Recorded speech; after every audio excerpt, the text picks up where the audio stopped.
వెళ్ళి వస్తాను పిన్ని.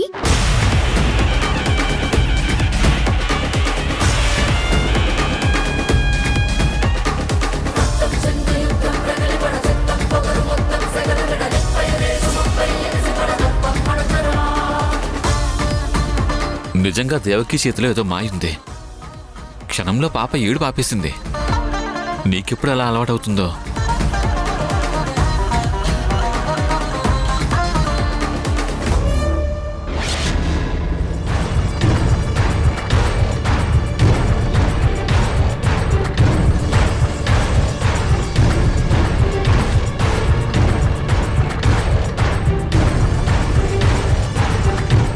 సుబ్బరాజ్ గారు,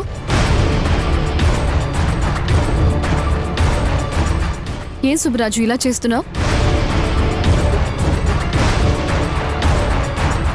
యశోదకి తెలిసిపోయిందనుకుంటా. ఇప్పుడు ఎలా తప్పించుకోవాలి? నువ్వు అనవసరంగా నా గురించి ఆలోచించి నీ ప్రాణాల మీదకి తెచ్చుకోకు. ఆ ఊర్మిళ కోపం నీ ఒక్కడి వరకే ఆగదు సుబ్బరాజు. మన కుటుంబమంతా ఆమె కోపానికి బలవాల్సి వస్తుంది.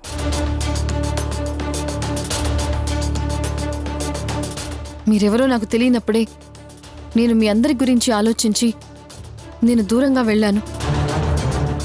అలాంటిది ఇప్పుడు మీరందరూ నా వాళ్ళు అని తెలిసిన తర్వాత మీకంటే నేనే మీ అందరి గురించి ఎక్కువ ఆలోచిస్తున్నాను.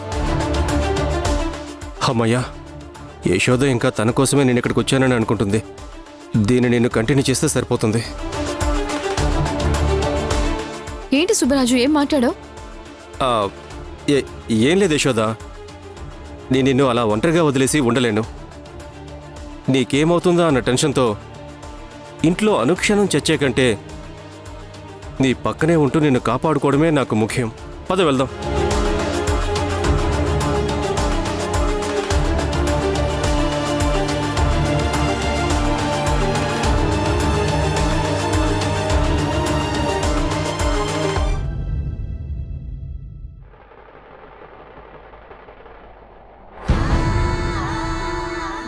ఇలా మా కుటుంబాన్ని సర్వనాశనం చేసిన నిన్ను మాత్రం ఎట్టి పరిస్థితుల్లోనూ వదలను ఊర్మిళ.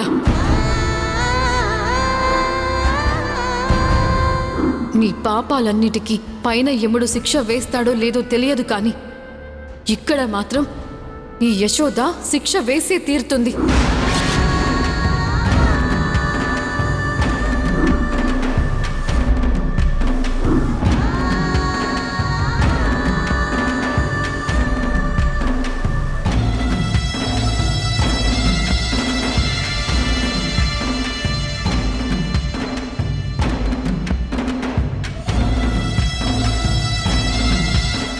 నా పేరు వింటేనే ఒకప్పుడు యశోద భయపడేది.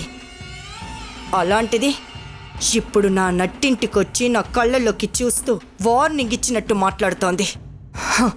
దాన్ని భయపెట్టాలనుకుంటే దాని ధైర్యంతో నన్ను భయపెట్టేలా చేస్తుందా? ఇండైరెక్ట్గా నీరజని చూపించి బెదిరిస్తోంది. ఏదో ఒక రోజు నీరజకి నిజం చెప్పినా చెప్తుంది.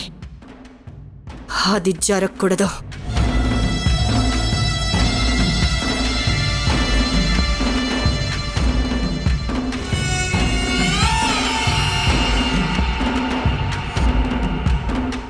అమ్మా, ఏంటమ్మా లైట్స్ ఆన్ చేసుకుని ఇలా ఒక్కతనివి కూర్చొని ఆలోచిస్తున్నావు? ఏమైంది? ఏం లేదు నీరజ, ఊరికే అలా కూర్చోవాలనిపించింది. నువ్వేంటమ్మా, ఇంకా పడుకోలేదా? నిద్ర పట్టలేదమ్మా.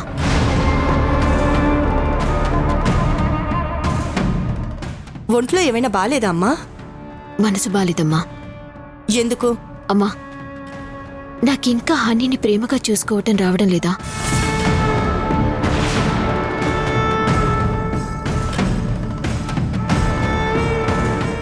ఎందుకమ్మా అలా అడుగుతున్నావు?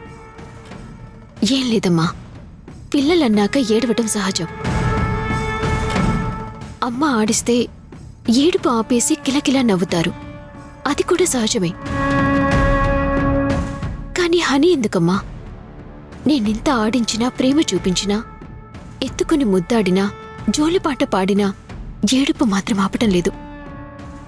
దీనికేనా ఆలోచిస్తూ మనసు పాడు చేసుకున్నావు? కారణం మాత్రం చెప్పమ్మా. పాప నీకింకా అలవాటు పడాలనుకుంటా. నీ కడుపులో పెరగలేదు కదా, అదే కారణం అయ్యుంటుంది నీరజ. అంతే అంటావమ్మా? 100% అంతే. అమ్మా, అదే కనుక నిజమైతే మరి దేవకి పాపను ఎత్తుకోగాని ఎందుకు ఏడు పాపేస్తుందమ్మా? దేవకి దగ్గర ఉన్నప్పుడు పాప చాలా అంటే చాలా ఆనందంగా ఉంటుంది, నవ్వుతుంది. అంత ఆనందంగా నా దగ్గర ఉన్నప్పుడు ఎందుకు ఉండట్లేదమ్మా? నాకంటే వెనకే కదా దేవకి హనీకి తెలిసింది. అలాంటప్పుడు తన దగ్గర ఎందుకు అలా ఉంటుంది? ఎత్తుకోగానే ఎంత పెద్ద ఏడుపైనా క్షణాల్లో ఎందుకు ఆపేస్తుంది?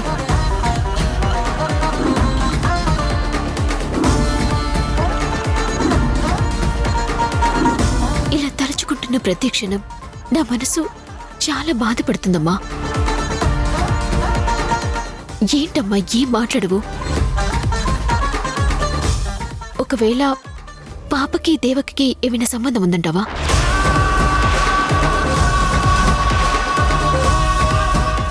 నీరజ ఏంటి ఇలా ఆలోచిస్తోంది? నేను ఎలా అయితే నీరజ ఆలోచించకూడదు అనుకుంటున్నానో నీరజ ఇప్పుడు అలాగే ఆలోచిస్తోంది. కాదు, ఆ యశోద అలా ఆలోచించేలా చేస్తోంది. నేనింత బాధగా అడుగుతుంటే నువ్వేంటమ్మా ఏమీ మాట్లాడటం లేదు? ఏం మాట్లాడని చెప్పు.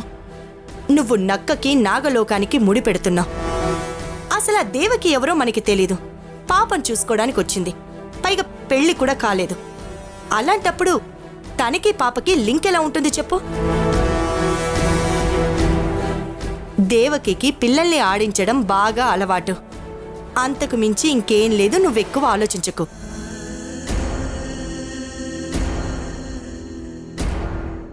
అంతే అంటావమ్మా? అంతే నీరజ, అంతకు మించి ఏమీ లేదు. నువ్వు అనవసరంగా ఆలోచించుకో. వెళ్ళి పడుకో. అమ్మా, పాప పుట్టిన తిథి నక్షత్రం నీకుడా తెలీదా? పుట్టిన టైం తెలుసు కానీ అలాంటివి తెలీదు నీరజ. రేపు పంతులు గారిని పిలిపించి కనుక్కుందాంలే. అలాగేనమ్మా.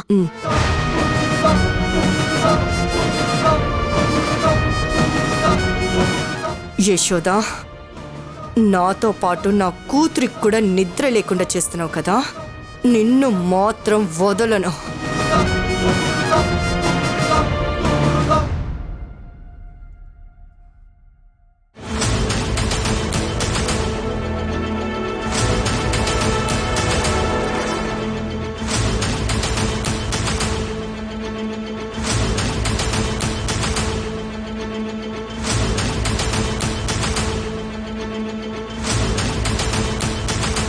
దాక్షాయిని, ఏమైంది? ఇంటికొచ్చిన దగ్గర నుంచి ఏం మాట్లాడలేదు. ఏమైనా సమస్య? చెప్తేనే కదా అర్థమయ్యేది. అలా కాకుండా ఇలా మౌనంగా ఉంటే ఏంటి అర్థం?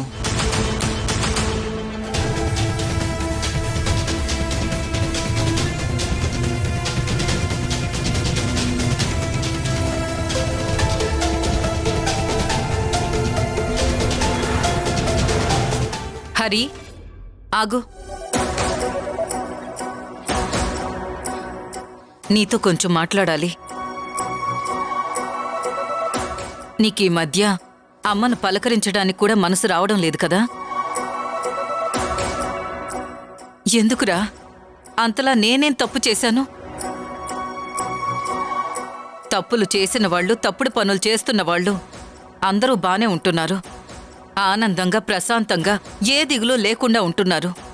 కానీ నేనే అనుక్షణం చస్తూ బతుకుతున్నాను. చెప్పరా, నాతో అసలు నువ్వెందుకు సరిగ్గా మాట్లాడడం లేదు? నీతో మాట్లాడకుండా ఉండేంత తప్పు నువ్వేం చేయలేదమ్మా. కానీ నీతో మాట్లాడితే ఖచ్చితంగా యశోద టాపిక్ వస్తుంది. యశోద గురించి నువ్వు ఏదో ఒకటి అంటావు. ఆ మాటలు నాకు కోపం తెప్పిస్తాయి. అలా మాట్లాడొద్దు అని నేను గట్టిగా మాట్లాడతాను. దానికి నీ కోపం వస్తుందమ్మా. ఇదంతా ప్రతిరోజు మన ఇంట్లో జరుగుతున్న తంతే కదా. అందుకే నేను సైలెంట్గా వెళ్ళిపోతున్నాను. బావుందిరా, చాలా బావుంది. అంటే నీ ఉద్దేశంలో మీ అమ్మ కారణం లేకుండా నోరు పారేసుకుంటుంది, నిజానిజాలు తెలుసుకోకుండా ఏది పడితే అది వాగేస్తుంది, అంతేనా? అమ్మా ఇదిగో ఈ మాటలే వద్దంటున్నాను. నిజాలు ఇలాగే చేదుగా ఉంటాయిరా.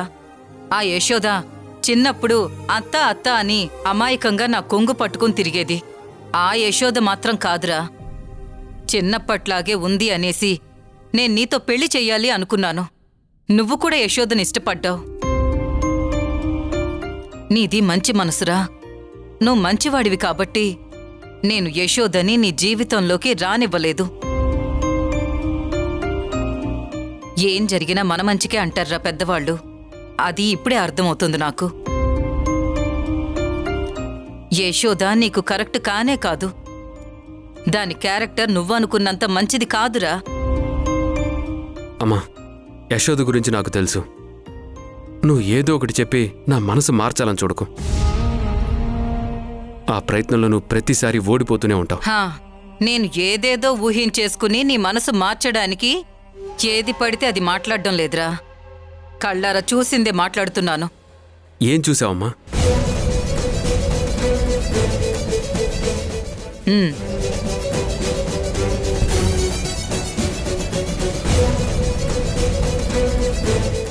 ఏంట్రా ఏంట్రా ఇది? ఎవడ్రా వీడు? హ, ఇంతలా పళ్ళు ఇకిలించుకుంటూ మాట్లాడుతుంది. దీని గురించేనమ్మా నువ్వు ఇప్పుడు ఇంతలా ఆవేశపడుతుంది? ఒక అమ్మాయి అబ్బాయి బైక్ మీద కలిసి వెళ్ళినంత మాత్రాన తప్పుగా అనుకుంటే ఎలా అమ్మా? నువ్వు చదువుకున్నదానివే కదా. పైగా పాతకాలం పోకళ్ళు నా దగ్గర ఉండవంటావు. ఇప్పుడు నీ ఆలోచన ఎలా ఉందో నువ్వే ఆలోచించుకో. ఆడవాళ్ళు అమ్మాయిలు అవసరాన్ని బట్టి టాక్సీలు బైకులు బుక్ చేసుకుని వెళ్తున్నారు. అవి చూసి కూడా మనం అమ్మాయి క్యారెక్టర్లు బ్యాడ్ అని డిసైడ్ అయిపోతే ఎలా అమ్మా? ఓ అవునా? ఆహా, క్యాబ్ డ్రైవర్లతో బైక్ డ్రైవర్లతో ఇలాగే నవ్వుకుంటూ వెళతారా? నాకు తెలియదులే నాన్న. అవునమ్మా, నీకు నిజంగా ఏమీ తెలీదు. అతను ఎవరో కాదు, యశోద వాళ్ళ వదినకి అన్నయ్య. అంటే యశోద ఫ్యామిలీ పర్సన్. అందులో తప్పుగా అనుకోవడానికి ఏం లేదమ్మా. హరి, ప్రేమ గుడ్డిది మాత్రమే కాదురా, చెవిటిది మూగది కూడా. హ్మ్, అది నిన్ను చూస్తేనే అర్థమవుతుంది. ఏదో ఒకరోజు ఆ యశోద వచ్చి, హరి సారీ, నేను నిన్ను ప్రేమించలేదు, మా అన్నయ్య వాళ్ళు చెప్పారు అందుకే మా భావం చేసుకుంటానో, లేకపోతే అతన్నే నేను ప్రేమిస్తున్నాను అని చెప్పి నన్ను మర్చిపో, గుడ్ బై అని నీ గుండెల మీద ఎడంకాల్తో తన్ని మరీ వెళుతుంది. హ, అప్పుడు నువ్వు గుండె పగిలేలా ఏడుస్తూ నా దగ్గరకొచ్చి, అమ్మా ఆ రోజు నువ్వు చెప్పింది నిజమే, అప్పుడు నేను నీ మాట వినుంటే బావుండేదమ్మా అని ఆ రోజు నువ్వు బాధపడుతుంటే, అది చేసిన గాయాన్ని మాన్పించడానికి నీకు తోడుగా ఉండేది, అండగా ఉండేది కన్న తల్లిదండ్రులుగా మేమేరా. అది నువ్వు గుర్తుపెట్టుకో. నా యశోద మీద, నా ప్రేమ మీద నమ్మకం ఉందమ్మా. అంటే నీది గొప్ప ప్రేమ కదా అంటున్నావు. అలా అనుకున్నా నువ్వు గ్రహించాల్సింది ఒక్కటేరా, గొప్ప ప్రేమ కథలన్నీ విషాదాలుగానే మిగిలిపోతాయి.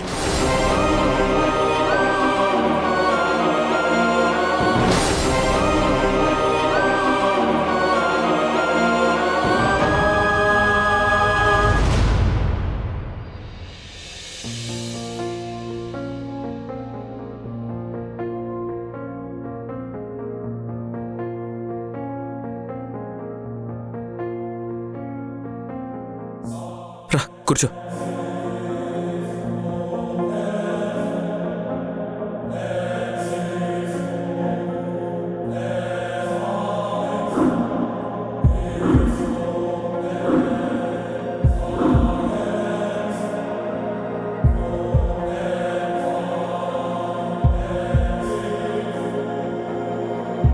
ఏంటి యశోద, ఏం ఆలోచిస్తున్నావు? నా మనసుకెందుకో పాపని చూడాలనిపించింది. అలాగే పాపకేమైనా బాగోలేదేమోనని చిన్న అనుమానం కూడా వచ్చింది. అందులో అన్నయ్యతో పాటు గజపతి నగరం వెళ్ళినప్పుడు అక్కడ పంతులు గారు కుంకుమిచ్చారు. అది తీసుకుని వెళ్ళి పాపకి పెట్టాను. అది పెట్టిన తర్వాత పాప కొంచెం ఫీవర్ తగ్గింది తెలుసా? అవును, ఇంతకీ నేను చూడగానే ఊర్మిళేమీ అనలేదా? నేను వెళ్ళగానే ఊర్మిళ షాక్ అయింది తెలుసా? ఆ తర్వాత ఊర్మిళని పాప తిదేంటి, నక్షత్రమేంటి, జాతకమేంటి, ఇంకా చేంజెస్ ఏమీ లేవా అని ఇలాంటి ప్రశ్నలన్నీ అడిగి ఊర్మిళని ఇరికించాను. నీరజ కూడా ఊర్మిళని పాప జాతకం గురించి అడగ్గా ఊర్మిళ నీళ్లు నమిలింది. పాపం నీరజ చాలా మంచిది హరి. నీరజ మనసులో ఇవన్నీ పెట్టుకోదు. పాపంటే నీరజకి ప్రాణం. రోజురోజుకి నేను త్వరగా పాపని దగ్గర చేసుకోవాలి అనే కోరిక నాలో పెరుగుతూనే ఉంది. అలాగే నీరజ ప్రేమని చూస్తున్న ప్రతిసారి నేను గనుక పాపని తీసుకొని వస్తే నీరజ పరిస్థితి ఆలోచిస్తేనే చాలా భయమేస్తోంది. ఏమీ అర్థం కావడం లేదు హరి.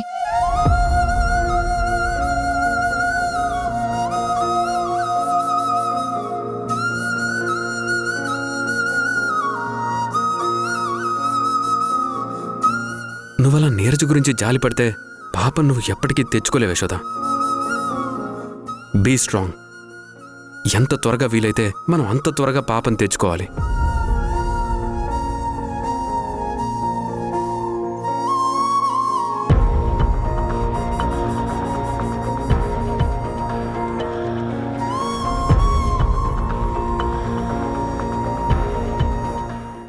హరి, ఈ యాడ్ చూసావా?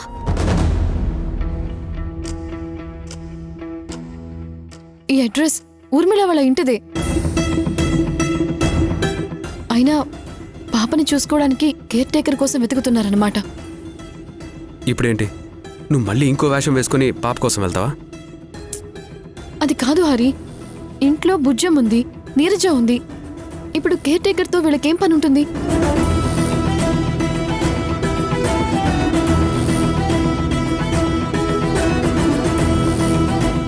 మేడం తీసుకోండి.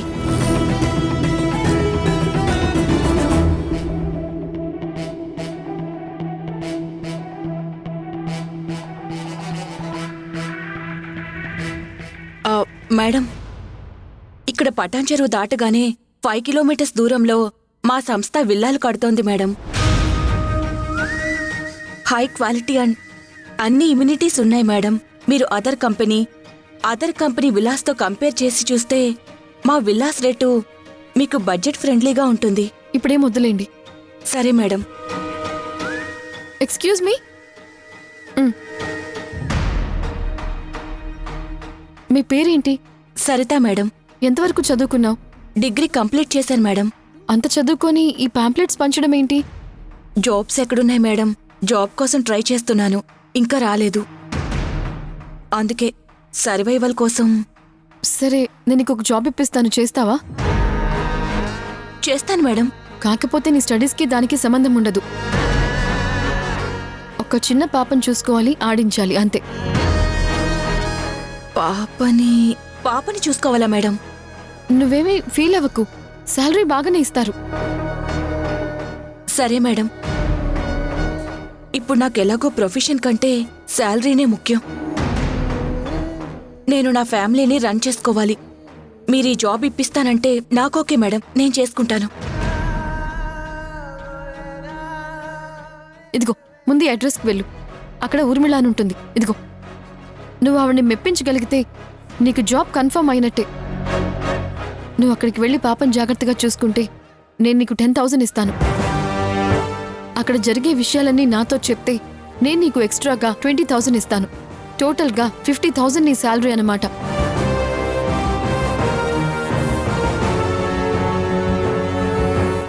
అక్కడి విషయాలు అంటే ఏంటి మేడం? నువ్వేం కష్టపడకు, జస్ట్ పాప ఎలా ఉంది, ఏం చేస్తోంది, అంతే. నాకు పెద్దగా వేరే ఇన్ఫర్మేషన్స్ ఏమీ అవసరం లేదు. కానీ నువ్వు నా మనిషిగా అక్కడ ఉండాలి. అలాగే మేడం, వెళ్తాను. నేను నీకు కొన్ని విషయాలు చెప్తాను. ఆవిడతో ఎలా ఉండాలి, ఎలా నడుచుకోవాలి, ఎలా ఉంటే ఆవిడ ఇంప్రెస్ అవుతుంది అనేది నువ్వు అవి తప్పకుండా ఫాలో అవ్వాలి. సరే మేడం, అలాగే ఫాలో అవుతాను. నువ్వు ఇంకొక విషయం గుర్తుపెట్టుకో, ఎట్టి పరిస్థితుల్లోనూ నువ్వు నా పేరు అక్కడ యూజ్ చేయకూడదు. సరే మేడం. నువ్వు నా నెంబర్ నోట్ చేసుకో. Okay madam.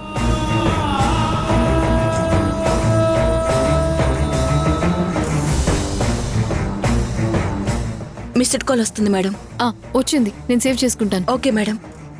సరే, all the best. Thank you madam. నీ బ్రెయిన్ ఇంత షార్ప్గా పనిచేసింది ఏంటి యశోద? అవసరం అన్నీ నేర్పిస్తుంది అంటారు కదా, అలాగే నాకు నేర్పించింది. నా దగ్గరున్న దారిల్లో ఇదొకటి.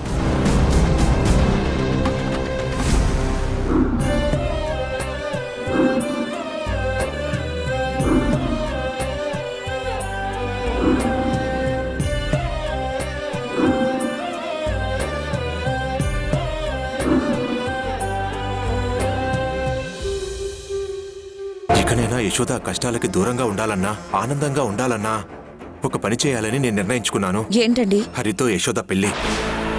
హరి యశోదాలిద్దరూ ఒకరినొకరు ప్రేమించుకుంటున్నారు. వాళ్ళిద్దరికి పెళ్లి చేస్తే బాగుంటుంది. చేసుకుందాం హరి, మనం పెళ్లి చేసుకుందాం. ఈ సంబంధం గురించి వాళ్ళ అమ్మానాలతో మాట్లాడదాం. నాకు జీవితం ఇచ్చిందే నువ్వు, అలాంటి నిన్ను నేను వదులుకోలేను. మనం పెళ్లి చేసేసుకుందాం హరి, చేసేసుకుందాం హరి, చేసేసుకుందాం హరి.